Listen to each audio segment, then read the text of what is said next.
Hi viewers, welcome to our channel. ప్రస్తుతం మనతో పాటు ఇమ్మంది రామారావు గారు సీనియర్ జర్నలిస్ట్ ఉన్నారు. వారితో ఒకసారి మాట్లాడదాం.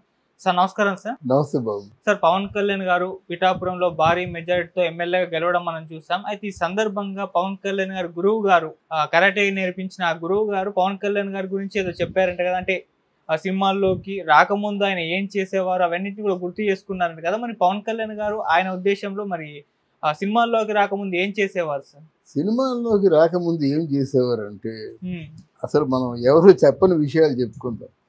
ఆయన పెద్ద యోగి. అసలు ముందు పెళ్లి చేసుకోకుండా సన్యాసం తీసుకుందాం అనుకున్నాడు. ఎందుకంటే లేదా ఒక పెద్ద నక్సలైట్ అయిపోదాం అనుకున్నాడు. స్కూల్లో పరీక్షల్లో ఫెయిల్ అవ్వగానే సూసైడ్ చేసుకుందాం అనుకున్నాడు. అంటే ఆయన తాలూకు సెన్సిటివిటీ ఎంత సున్నితంగా జీవితం గురించి ఆలోచించాడో చెప్పడం కోసం చెప్తున్నాను అనమాట.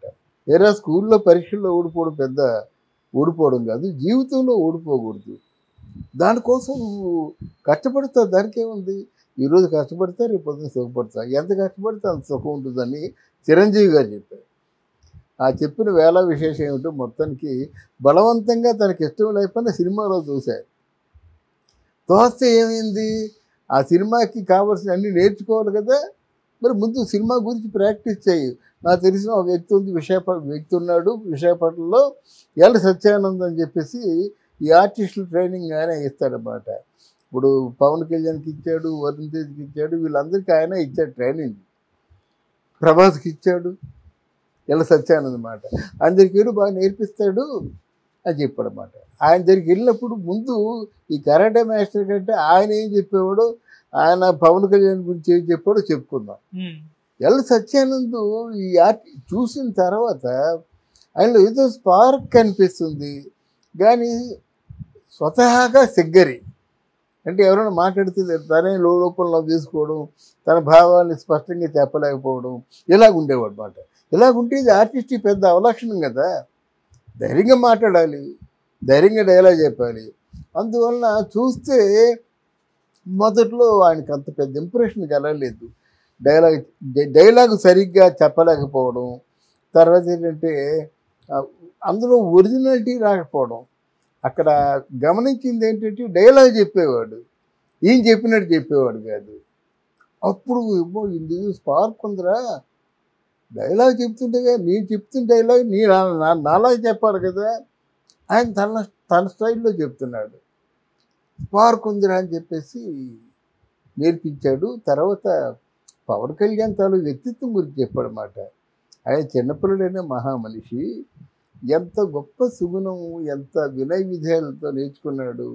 తర్వాత నా కష్టాల్లో, గురువు గారైనటువంటి నా కష్టాల్లో, నా పిల్ల పెళ్ళికి కానీ నాకు కానీ కరోనా టైంలో పంపించడం కానీ చాలా గుప్తంగా నాకు సహకరించినటువంటి ఎన్నో విధాలా నాకు ఆయన దేవుళ్ళలాగా నాకు ఉపయోగపడ్డాడు.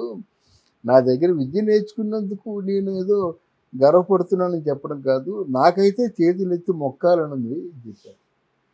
అంత గొప్ప చెప్పారు. ఇప్పుడు కరాటే మాస్టర్ ఏం చెప్తారంటే ఆయన పట్టుదల ఉంది, ఏ విద్య నేర్చుకుందామని పట్టుదల ఉందన్నమాట. కరాటే నేర్చుకున్నాడు, మార్షల్ ఆర్ట్స్ నేర్చుకున్నాడు. తర్వాత కొన్ని ట్రిక్స్, వేళ మంచి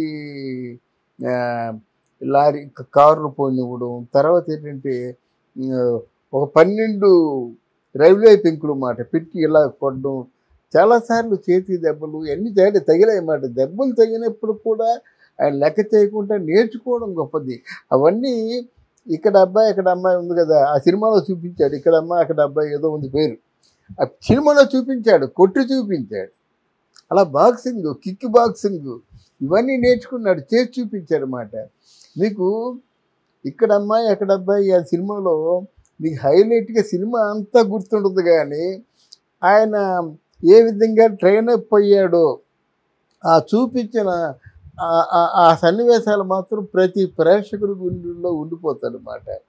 ఇదంతా ఏమిటంటే సైకలాజికల్గా పవన్ క్యారెక్టర్ని, అంటే క్యారెక్టర్ అంటే at the same time Pawan తాలూకు పొటెన్షియాలిటీని ఎలివేట్ చేయడం అనుకుంటారు అన్నమాట.